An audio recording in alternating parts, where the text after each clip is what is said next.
Hi, it's Steve from PartSelect. Today we're going to show you how to change the drum bearing slide on your dryer, and it's a really easy job. All we're going to need is a number 2 Phillips and a number 2 square head screwdriver and a small flat blade screwdriver. Let me show you how we do it. Now before we begin this repair, since we will be working around some electrical circuits, we will need to disconnect power to the dryer. So if it has a cord on it, simply unplug it from the receptacle, and if it's a hardwired dryer, we'll need to locate the breaker or fuse panel and disconnect the power there. Now on this front load model, we are going to need to remove the back cover from the control panel first. It's held in place with 3 Phillips screws. We'll just set that aside. Next we'll remove 2 longer screws that hold the top panel in place, and you can use your number 2 square head screwdriver for those. And we'll set those aside. And we can lift up on the front of that top panel, just pull it forward and lift it off. Next we're going to remove 2 screws that secure the console to the cabinet, and again the number 2 square head screwdriver will work for those. So we're just going to lift up on that whole assembly and we'll just roll it right over and lay it on top of that crossbar. Next we'll disconnect the 2 wire harnesses to the door switch and light circuits. Just lift up on the locking tab and pull the harness away. Next we're going to remove 2 screws on the top of the front panel, and we're going to loosen 2 of them on the bottom. And we'll use the number 2 square head.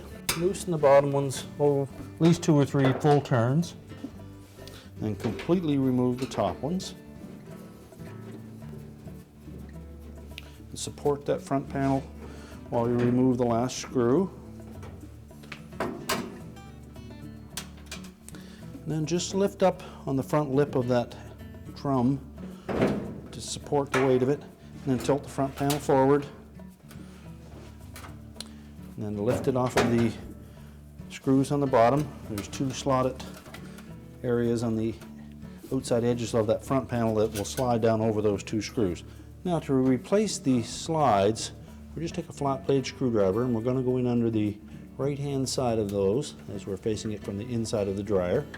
And we'll just lift up on the old slide, pull it out of that slot, then you can tilt it and disconnect the opposite end.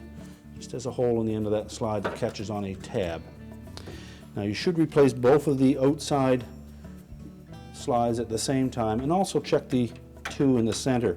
They're probably worn about the same degree, and you should really replace those at the same time. So discard the old slides. When you take the new one, you'll note that there is already a natural curve to it. So we're going to hook that tab into the hole, and then we'll just bend it slightly enough to fit it into the slot on the opposite side, and you can tuck it down in there with a flat blade if you need to.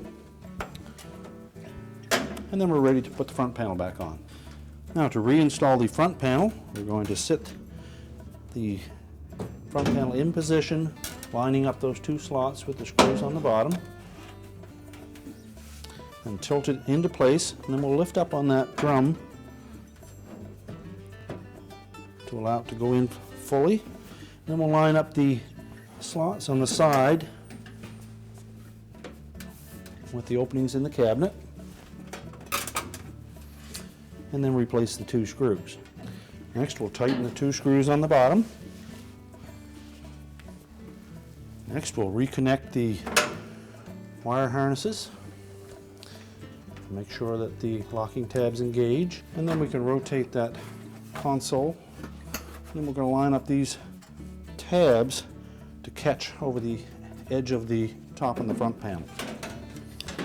So viewing that from the back, we'll make sure that they slide down and engage those. And then we can reinstall the 2 screws to hold it in place.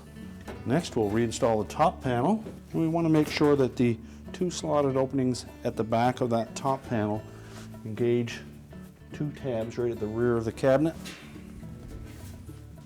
So just line those up, push them back into place, and make sure they're engaged and that they won't lift up. And then we can install the 2 screws on the front. Next, we'll install that cover on the back of the control panel. Now we're ready to reconnect the power, and our repair is complete. I told you it was an easy job. Thanks for watching, and good luck with your repair.